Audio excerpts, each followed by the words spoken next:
Hi, I'm Dave Schwinn of Study Group 4, Video Group. We've studied many major challenges the Allies faced in World War II, but as much the solutions to those challenges. Battles are won with superior strategy. Wars are won with superior technology. Whenever I go to a gas station like this, it makes me think of what arguably were the three of the greatest technologies to propel the Allies to victory in World War II. Yeah, fuel was important to the war effort.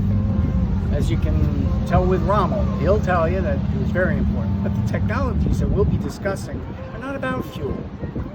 On this pump, there are several grades of gas. You can see high octane is 93, the lesser octane is 91, it's 89, and the regular is 87. These are known as octane ratings. Everybody knows that. And how are those significant to World War II? Well, they're not. But the inventor of these numbers is. That chemist that came up with those numbers was Henry Tizard. In 1940, Henry Tizard was sent by Churchill to visit Washington on a goodwill mission. My wife always says, you don't visit other people's homes empty-handed. Henry didn't. Tizard brought several secret war-changing ideas that the British had worked on. And he put them in a suitcase and he brought them over. This was dubbed a goodwill mission. But, to be honest, it was probably more of an attempt to keep these war-changing ideas out of Hitler's hands, what with Britain being in danger of being invaded by Germany. Having severe shortages of cash, much like myself, and an inability to produce as much, these costly ideas probably stood a better chance of being developed and produced in the United States. And they were. The three technologies that we're focusing on are the cavity magnetron, the proximity fuse, and one other that may surprise you. How war-changing were these ideas? We'll discuss them and let you decide.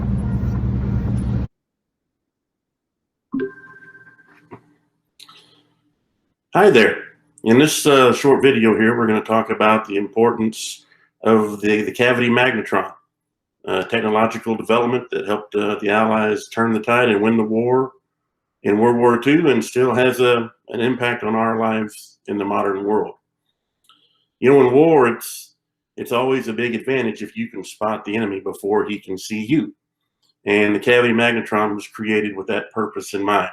It essentially is a small mobile radar station, so small in fact that it fits in the nose of an airplane.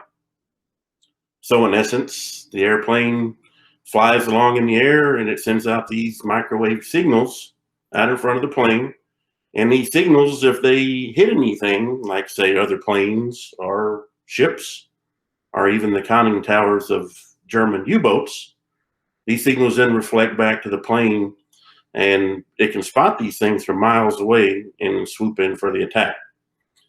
The Battle of the Atlantic was probably one of the most important battles fought during World War II. And in the earliest days of it, the German submarines and our U-boats were very effective at sinking Allied shipping.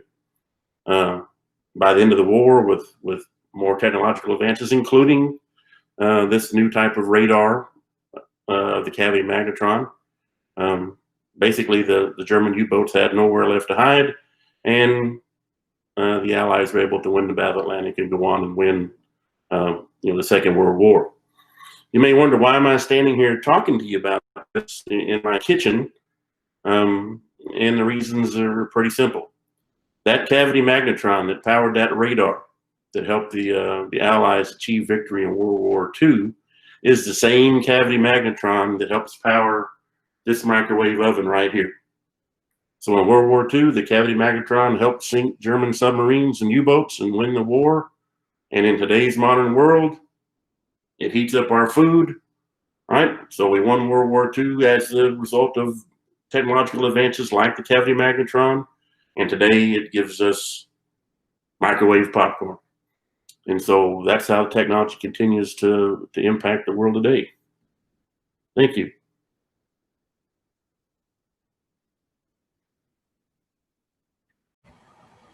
Hello, this is David Van Hoof.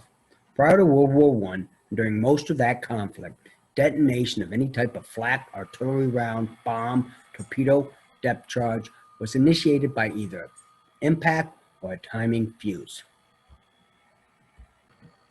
Depicted here are 40mm Beaufort flak guns aboard the USS Hornet. In the background can be seen the 5-inch 38 caliber guns, which would be used to fire proximity fused anti-aircraft rounds, the topic of this discussion.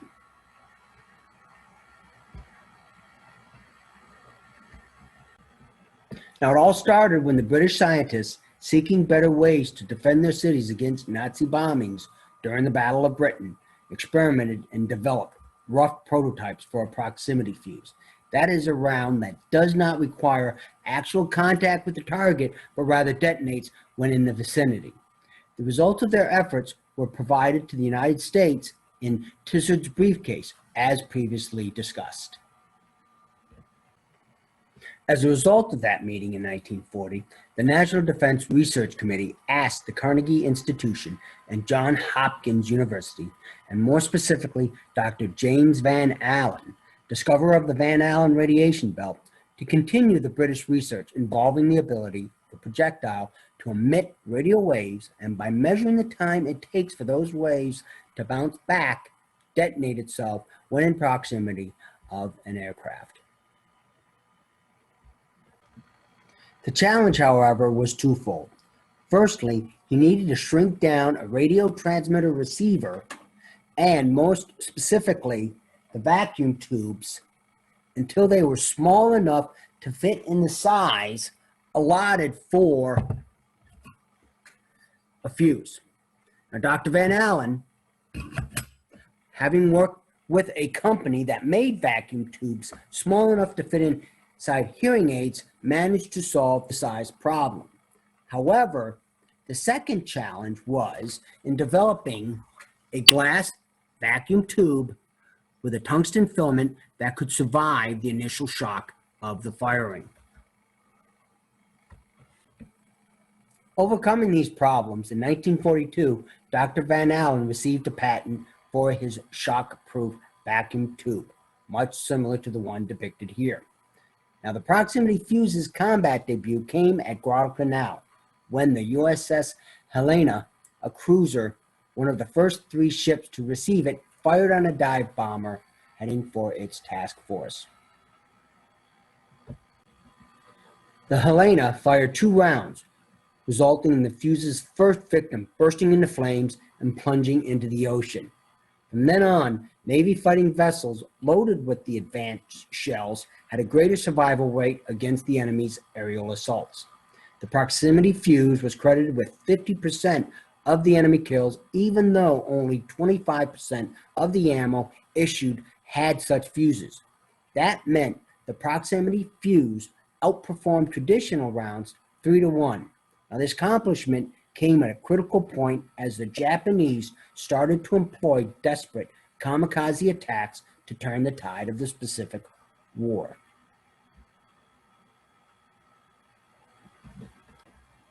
Ironically, this invention is actually credited in saving Dr. Van Allen's life. Having been previously denied entrance into the Naval Academy as a youth, during the war and with his research and development of the proximity fuse, he served as a gunnery officer training naval personnel in its use. During the Battle of the Philippine Seas, then Lieutenant Van Allen was on the deck of the battleship USS Washington when a kamikaze pilot attempted to attack the vessel, when one of his fuses brought it down. He described the event. "I saw at least 2 or 3 5-inch shell bursts in the vicinity of the plane, and then the plane dove into the water several hundred yards short of the ship. It was so close I could make out the pilot of the plane." For fear of duds being recovered by the enemy, authorization for use by ground forces did not occur until later in the war. My colleague will discuss further. Thank you. Hi, this is Joe Nemmers. I've got 2 minutes to convey this subject. I'm going to use flashcards. The proximity fuse and why it's important to World War II, and specifically its use against ground targets. The proximity fuse, what's the big deal? Some people called it the secret weapon that won the war. There are others who would disagree. The infantry would probably say, this M1 Garand won World War II. Or the Air Force might say, this atomic bomb won World War II. In reality, it was the first smart weapon. It used miniaturization technology to be able to utilize the fuse in the first place. And it's today what we would call a force multiplier. It took an already existing deadly weapon in the form of a contact artillery shell, and it made it even more dangerous. So what's a proximity fuse? There's a long definition. I'm going to spare you, but basically you can set the time to target as it approaches, in our case, the ground or perhaps a tank. It goes off above the target in our case. It's called a force multiplier because it's estimated that the proximity fuse increased the lethality of these rounds 5 to 10 times. This is what it looks like. You can see you can set the fuse on the top right here, screw it into the bottom. Most artillery shells have a space up on top that you can unhook the travel cap. I was an armor officer for 13 years. I don't have an artillery round, I have a tank round. You would just simply screw it in, just like that. Where did this come from? Our man Henry Tizard, as Dave Schwinn introduces to his mission. It all came from the cavity magnetron, which made miniaturization of, in this case, a proximity fuse possible. How does it work? Let's look at a traditional artillery impact. The round comes down, it blows off in different directions. Only some of it comes across in the lethal zone for people or for vehicles. A proximity fuse comes down, detonates in the air, and covers all of this ground. If we look at it from above on a traditional artillery impact, it comes down. These are foxholes, trenches, and these rounds may hit somewhere around here, but they're not going to hit everybody. However, with a proximity fuse, it blows up, let's say 100 meters above the ground, and it comes down on top of everybody, and there's no place to hide. Now, by the time of the Battle of the Bulge at the end of 1944, weapons munitions production had caught up. There were a lot of these proximity fuses available to American artillery forces, and they were used in great concentration against the Germans, particularly in the Battle of the Bulge. So that's the story of the proximity fuse. Hi, my name is Mariah, and I'll be talking to you today about the atomic bomb. So here's an example of a mushroom cap that we see associated with the atomic bomb. So here's a photograph of the UK, and I can't emphasize this enough, how important British scientists played in the development of the nuclear bomb. It is thought of as the birthplace of atomic imagination and scientific research. They started off by splitting atoms and using uranium and looking for new sources of energy. And they realized one day, hey, we can use this for making weapons. And one of their biggest supporters was Sir Winston Churchill, who in 1940 would come into power as a prime minister. And here I included a little quote: although personally I am quite content with the existing explosives, I feel we must not stand in the path of improvement. And I therefore think that action should be taken. So pretty much he was for this type of weapon since, it's 1940.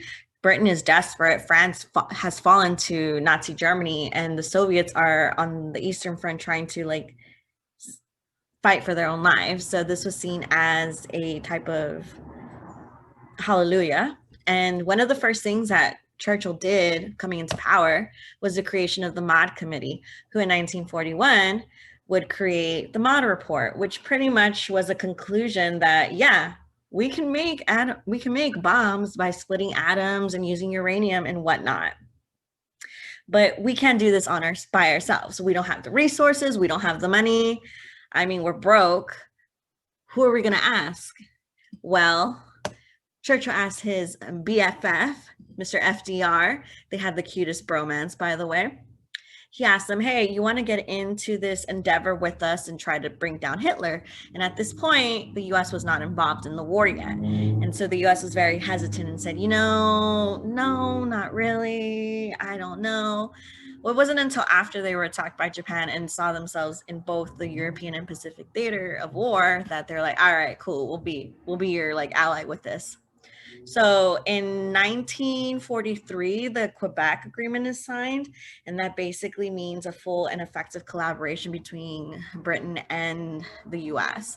And what that brought was that the Manhattan Project, which was established just not too long before, would be able to have British resources of uranium, which was very important to testing these type of weapons.